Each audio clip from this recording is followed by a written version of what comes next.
আসসালামু আলাইকুম প্রিয় দর্শক, এই আসছে অক্টোবর মাস থেকে শুরু হচ্ছে ইউপি নির্বাচন। ইউপি নির্বাচনের মাধ্যমেই এর মধ্যে দিয়ে স্থানীয় সরকার নির্বাচনের কাজটা শুরু হবে। স্থানীয় সরকার প্রথমে ইউনিয়ন পরিষদ, তারপরে ধীরে ধীরে হয়তো বিভিন্ন ধাপে কখনো উপজেলা অথবা পৌরসভা অথবা সিটি কর্পোরেশন, জেলা পরিষদ, এগুলি সবই স্থানীয় সরকার নির্বাচন হবে। এখন স্থানীয় সরকার কিন্তু একটা গণতান্ত্রিক সরকারের জন্য আমি মনে করি সবচেয়ে গুরুত্বপূর্ণ বিষয়। একটা এলাকার উন্নয়ন কিভাবে হবে, কোন উন্নয়নটা হওয়া প্রয়োজন, এটা এই স্থানীয় সরকারের উপর নির্ভর করে। তারা এটা করে, যদিও আমাদের এখানে স্থানীয় সরকারকে বিকলাঙ্গ করে রেখে দেওয়া হয়েছে। এটা আগের সরকারগুলো সংসদ সদস্যদেরকে ক্ষমতাবান করতে, ক্ষমতাশালী করতে স্থানীয় সরকারকে মোটামুটি বিকলাঙ্গ করে রেখেছিল। বিকলাঙ্গ এই অর্থে স্থানীয় সরকারের সমস্ত কাজকর্মই আসলে সংসদ সদস্যদের হাতে দেওয়া হয়েছিল। স্থানীয় সরকার নির্বাচনের পাশাপাশি আমি এটাও মনে করি যে সংসদ সদস্যদের ক্ষমতা এখানে খর্ব করা উচিত। কারণ স্থানীয় সরকার টোটালি স্থানীয় সরকার। স্থানীয় সরকারটা হয় নির্দলীয় পদ্ধতিতে। আওয়ামী লীগ এটাকে দলীয় নির্বাচনে পরিণত করেছিল, কিন্তু এখন এটা নির্দলীয় পদ্ধতিতে হবে। এবার আগামী যে নির্বাচনটা হবে সেটা টোটালি নির্দলীয়, অরাজনৈতিক একটা নির্বাচন হবে। এবং অরাজনৈতিক নির্বাচন হলে পরে অরাজনৈতিক নির্বাচিত প্রতিনিধি যারা হবে তারা একটা রাজনৈতিক আপনার প্রতিনিধির অধীনে কেন থাকবে, এটা একটা বড় প্রশ্ন।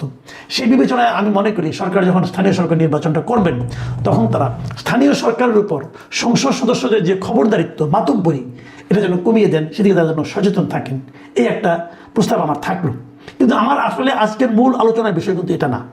মূল আলোচনার বিষয় হলো এই স্থানীয় সরকার যেহেতু এটা অরাজনৈতিক নির্বাচন, তো এই নির্বাচনে আওয়ামী লীগের বিভিন্ন পর্যায়ের নেতাকর্মী যাদের বিরুদ্ধে কোনো মামলা মোকদ্দমা নাই, যারা নাকি নির্বাচনের স্বাভাবিক আইন অনুযায়ী নির্বাচনের অযোগ্য নয়, তারা থাকতে পারবে কি পারবে না, এই হলো আমার আজকের মূল আলোচনার বিষয়।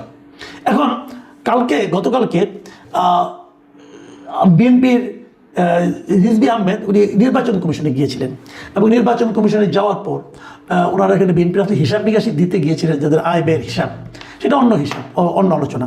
কিন্তু ওখান থেকে বের হওয়ার পর সাংবাদিকরা তাকে জিজ্ঞাসা করেছিল যে স্থানীয় সরকার নির্বাচনে আওয়ামী লীগের যে সমস্ত লোকজন আছেন, বিভিন্ন দলীয় পদে আগে ছিলেন, কিন্তু এখন তো আওয়ামী লীগের আপনার রাজনৈতিক কর্মকাণ্ডই তো স্থগিত আছে, কিন্তু তাদের বিরুদ্ধে কোনো মামলা মোকদ্দমা নাই, অথবা এমন কোনো ঘটনা তারা ঘটান নাই যে কারণে তাকে প্রচলিত নিয়মে নির্বাচনে অযোগ্য ঘোষণা করা যায়। তো এমন লোকজন নির্বাচন করতে পারবে কি পারবে না। এখন এই প্রশ্নটা ওনাকে করার প্রয়োজনটা কেন ছিল? প্রয়োজন ছিল এই কারণে যে দুদিন আগে জামাতের পক্ষ থেকে একটা আনুষ্ঠানিক চিঠি দেওয়া হয়েছিল ইলেকশন কমিশনকে। সেই চিঠিতে তারা বলেছিল যে যেহেতু আওয়ামী লীগের কার্যক্রমে নিষেধাজ্ঞা আছে, সরকারি নিষেধাজ্ঞা আছে, অতএব এই দলটির কোনো নেতা কর্মীকে যেন স্থানীয় সরকার নির্বাচনে প্রার্থী হতে না দেওয়া হয়। তারা এরকম একটা প্রস্তাব নির্বাচন কমিশনের কাছে দিয়েছিল। আপনার কাছে মনে হতে পারে যে এই প্রস্তাবটা এটাকে মামার বাড়ি আবদার নাকি? হ্যাঁ, তারা মামার বাড়ি আবদারি করেছিল। তারা আসলে এখন পুরো দেশটাকে তাদের মামার বাড়ি মনে করেন বলে আমার ধারণা। তা না হলে এই ধরনের আবদার তারা কেন করবেন? দেখেন, এই আবদার নিয়ে আমার আপত্তি জায়গাটা কোথায় সেটা আমি বলি, যে কারণে আমি এটাকে একটা অন্য বিশেষণ মামার বাড়ি আবদার হিসাবে উল্লেখ করলাম। এটা কেন সেটা বলি। ঘটনা হলো এটা হবে একটা অরাজনৈতিক নির্বাচন। এই নির্বাচনে কোনো রাজনৈতিক দল, আমরা যখন এমপি ইলেকশন হয় তখন কিন্তু পলিটিক্যাল পার্টিকে ইলেকশন কমিশনকে পলিটিক্যাল পার্টি একটা চিঠি দেয় তাদের দলীয় প্যাডে, দলের সাধারণ সম্পাদক অথবা দায়িত্বপ্রাপ্ত ব্যক্তি চিঠি দেন। সেই চিঠিতে বলেন যে অমুক লোকটা আমার প্রার্থী, আমার দলের প্রার্থী, তাকে আপনারা আমার দলের প্রার্থী হিসাবে মনোনয়ন দেন, এবং আমার দলের জন্য যে নির্ধারিত প্রতীক আছে এই প্রতীকটা আপনারা তাকে বরাদ্দ দেন। এটা হলো রাজনৈতিক নির্বাচন। তার যা আত্মীয় সংসদ নির্বাচনে বিএনপির প্রার্থীদেরকে ধানের শীষ দেওয়া হয়েছে, জামাতের প্রার্থীকে দাঁড়িপাল্লা দেওয়া হয়েছে, এটা কিন্তু আপনার রাজনৈতিক নির্বাচনের ক্যারেক্টারটা এরকম। কিন্তু এই নির্বাচনে কিন্তু এই দাঁড়িপাল্লা, ধানের শীষ, হ্যাঁ, অথবা আপনার এই শাপলা কলি এগুলি কিছুই থাকবে না। কারণ এটা হলো একটা অরাজনৈতিক নির্বাচন। আমাদের নিবন্ধিত যে রাজনৈতিক দলগুলো আছে এই দলগুলোর জন্য যে সমস্ত প্রতীক বরাদ্দ দেওয়া আছে তার কোনোটাই এখানে থাকবে না। যদি কোনোটাই এখানে না থাকে তাহলে কে কোন দল করলো এটা কোনো ইস্যু হতে পারে না। সরকার যেহেতু শুরু থেকে বলছে এটা অরাজনৈতিক নির্বাচন, তো আওয়ামী লীগের নিষেধাজ্ঞা করা হয়েছে কী হবে? আওয়ামী লীগের রাজনৈতিক কর্মকাণ্ড নিষিদ্ধ করা হয়েছে। তো এটা তো রাজনৈতিক কর্মকাণ্ড না, এটা তো একটা অরাজনৈতিক নির্বাচন। তো এখানে আপনি নিষিদ্ধটা কেন করবেন? কাজেই আমি এটা বলেছি এটা একটা মামার বাড়ির আবদার, কিন্তু এই মামার বাড়ির আবদারকে কিন্তু আপনি এড়িয়ে যাবেন না। কারণ মামার বাড়ির আবদার কিন্তু অনেক সময় গৃহীত হয়ে যায়। কেন হয়ে যায় তার কোনো যুক্তি নাই, হয়েছে কিন্তু অতীতে হয়েছে। আমি তো এই কথাও বলি যে জামাত এই ধরনের প্রস্তাব দেওয়ার লজিকটা পায় কোথায়? লজিক খুব সিম্পল।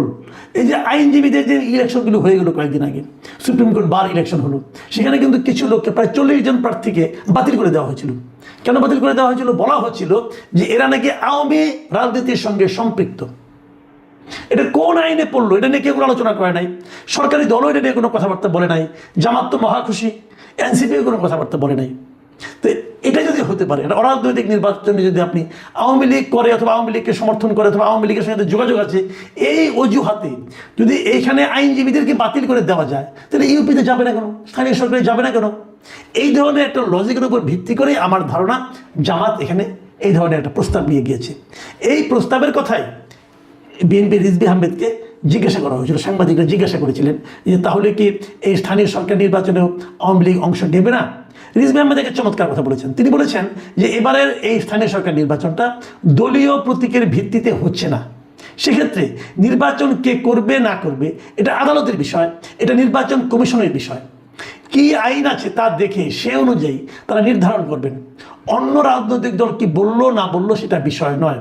মানে উনি একটু টেকনিক্যালি সরাসরি কোনো উত্তর দেননি, কিন্তু মূল বক্তব্যটা উনি দিয়েছেন যে এটা দলীয় প্রতীকে হচ্ছে না, কাজে এটা দলের কোনো কিছু বলার নাই এখানে, এটা বলবে কে? ইলেকশন কমিশন বলবে এবং আদালত বলবে। এখানেও আমি একটা জিনিস অবশ্যই একটু আমার কাছে কনফিউজিং মনে হয়েছে, সেটা হলো আদালত কেন বলবে? এগুলো আদালতের তো কোনো বিষয় নাই, বলবে হলো নির্বাচন কমিশন। যদি কেউ আদালতের কাছে যায় তখন আদালত বলতে পারে, এর আগ পর্যন্ত তো আদালতে বলার কিছু নাই এখানে। খুব ক্লিয়ার এবং সিম্পল। কিন্তু উনি তবুও একটু রেখেছেন, কারণ উনি হয়তো বুঝতে পারছেন না, নিজে হয়তো নিশ্চিত নয় কি চায় তার দল, এটা তারা হয়তো জানে না। কিন্তু আমাদের মনে আছে কদিন আগে প্রধানমন্ত্রীর আরেকজন উপদেষ্টা মিস্টার ডক্টর জাহিদুর রহমান, তিনিও কিন্তু এই ধরনেরই একটা কথা বলেছিলেন যে স্থানীয় সরকার নির্বাচন যেহেতু অরাজনৈতিক নির্বাচন, কাজে যদি কেউ রাজনৈতিক স্লোগান না দেন, প্রার্থী হতে যেয়ে যদি রাজনৈতিক প্রচারণা না চালান, তাহলে সে যদি আওয়ামী লীগেরও হয় কোনো সমস্যা নাই, সে নির্বাচন করতে পারবে। এই ধরনের একটা কথা উনি বলেছিলেন। সেক্ষেত্রে কিন্তু আমরা সরকারের মোটামুটি একটা ধারণা পেয়ে যাই যে সরকার আসলে কী চাচ্ছে। এখন আমার প্রশ্ন হচ্ছে, আপনারা হয়তো বলবেন, আমি যে কথাটা আগেও বলেছিলাম যে জামাত কেন চায় না এবং বিএনপি কেন জামাতের সঙ্গে একমত হয় না, এই আলোচনাটা একটু করেই আমাদের আজকের অনুষ্ঠানটা শেষ করব। আলোচনাটা হলো এইখানে, জামাত কি চায় আসলে। ভেবে দেখুন, জামাত এবার 69টা আসন কিন্তু পেয়েছে, আর ওদের সঙ্গে মিলিয়ে আরও 7টা, আরও 8টা।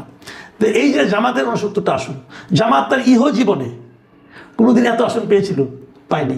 জামাতের যে মূল দল, জামাত তো পাকিস্তান থেকে আসছে, পাকিস্তানের মূল দল ওদের, ওখানেও জামাতে ইসলাম পাকিস্তান আছে, পাকিস্তানের যে জামাতে ইসলাম তারা কখনো পেয়েছে না? তারাও পায়নি। তাহলে এবার তারা এত আসন পেল কি কারণে? তো জামাতের জনপ্রিয়তা বেড়েছে, হতে পারে, যেটা আমার কোনো আপত্তি নাই। নাকি জামাত অন্য কারো ভোট পেয়েছে? ভোট পেলে তারা কার ভোট পেয়েছে? তারা কি আওয়ামী লীগের ভোট পেয়েছে? নাকি তারা প্রতিটা আসনে বিএনপির যে লোকটা বঞ্চিত ছিল, বিএনপির বঞ্চিত প্রার্থী অথবা বিদ্রোহী প্রার্থী হয়নি, প্রার্থী হতে চেয়েছিল কিন্তু প্রার্থী হতে পারেনি, উনি ক্ষুব্ধ হয়ে তাদের যারা অনুসারী আছে তারা কি জামাতকে ভোট দিয়েছে? এই জিনিসটা নিয়ে কিন্তু একটা বিতর্ক আছে। আমি পার্সোনালি মনে করি যে এটা আসলে বিএনপির ওই বিতর্কিত ভোটগুলোই জামাতে গিয়েছে। আওয়ামী লীগের লোক জামাতকে ভোট দিবে, এটা আমার মনে হয় খুব স্বাভাবিকটা। দুই একটা জায়গায় ব্যতিক্রম হতে পারে, দুই একটা জায়গায় হয়তো বা প্রার্থীর জনপ্রিয়তার কারণে, প্রার্থীর গ্রহণযোগ্যতার কারণে, হয়তো আঞ্চলিক রাজনীতির প্রভাব প্রতিপত্তির কারণে হয়তো কেউ আওয়ামী লীগের লোকজন জামাতকে ভোট দিতে পারে, কিন্তু নর্মালি দিয়েছে বলে আমি মনে করি না। কারণ আওয়ামী লীগের সঙ্গে জামাতের কিন্তু একদম মূল যে দ্বন্দ্বটা, সেটা হলো আদর্শিক দ্বন্দ্ব, যে কারণে মনে হয় না তারা দিয়েছে। কিন্তু জামাত তো ভোট পেয়েছে।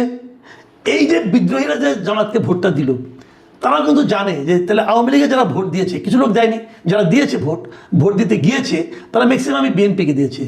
এটা জেনেই হয়তো ওই বিদ্রোহী জামাতের বিএনপির বিদ্রোহী লোকটা, অসন্তুষ্ট লোকটা, তার ভোটগুলি জামাতে গেছে। যদি জানতো যে আওয়ামী লীগের ভোটটা বিএনপিতে যাবে না, তখন কিন্তু বিএনপির ওই লোক যতই ক্ষুব্ধ হোক সে দলের বাইরে ভোটটা দিত না।